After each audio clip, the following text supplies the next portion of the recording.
Hello and welcome to this, my masterclass on that all-important subject for any aspiring chef, how to raise money for your restaurant.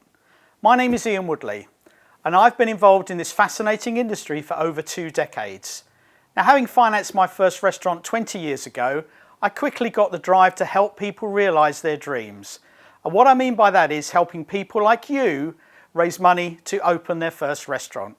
So in this masterclass, I'm going to cover all of the key points that we need to be thinking about when we embark on raising finance. Things like how to engage investors, where to position yourself, and how to find that perfect property. So in this session, we're going to look at the first and fundamental important step, the business plan. We see about a dozen business plans a week, and the standard of those plans is incredibly variable. At one extreme, we see beautiful food porn, which has obviously cost a fortune to produce. The food looks amazing, but it gives no idea at all of the business that sits below it. On the other extreme, we see death by spreadsheet, where there are loads and loads of meaningless figures that don't actually amount to terribly much apart from to the person who actually put them together. The truth of the matter is we're really looking for something in the middle. We're looking for a mixture of something which gives a narrative around the business, what it is about, what were the ideas behind it, who does it aim for, where does it sit in the market, what it's to become, and then obviously the financial forecast based on the kind of property that you're going to move into, the kind of sales revenue that you're going to generate, and the other associated costs, and give the investor some idea of where this is going in the future. Because businesses only present themselves as a valid investment if there is going to be some scale and the investor is actually going to get more back for his money at the end of the day than he originally started with. We see the business plan as a 2-part process. What I've just explained is what should go into the business plan. But before that, there is the executive summary. And I can absolutely guarantee you this will be one of the hardest documents you've ever written.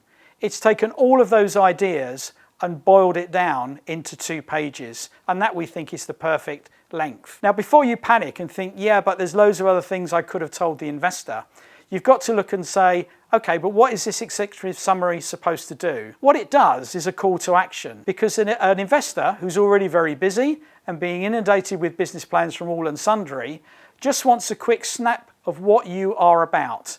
And off the back of that, they will hopefully say, send me the deck, and I can have a look at this in more detail, or I want to meet you. If it does one of those 2 jobs, it's done its job. And that's where a lot of people make a mistake around exec summaries, that they think it's supposed to sell investment. It's not. It's to sell the next step on the process. We also deal with a lot of people who come from a food and drink background who kind of misunderstand what a business plan is about. It's about a brand. It's about an investor understanding what you're about, what your business is about, what your business could be.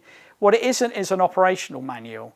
We've seen business plans which have had menus, which have had wines lists. They've been padded out with all sorts of interesting stuff. But we're not actually asking the investor at this point to eat in the restaurant. We're selling to him an idea of an investment that he's about to make. And remember, any investor could use that money anywhere for any purpose. It's not just about your restaurant. It could be a different restaurant. It could be a different business. It could be to buy a new house. It could be to buy a new car or a new watch. An investor has got a load of different things that they could be spending their money on.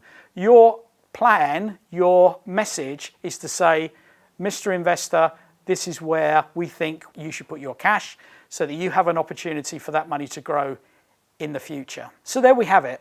The first and really important step on your journey to raising finance, the business plan.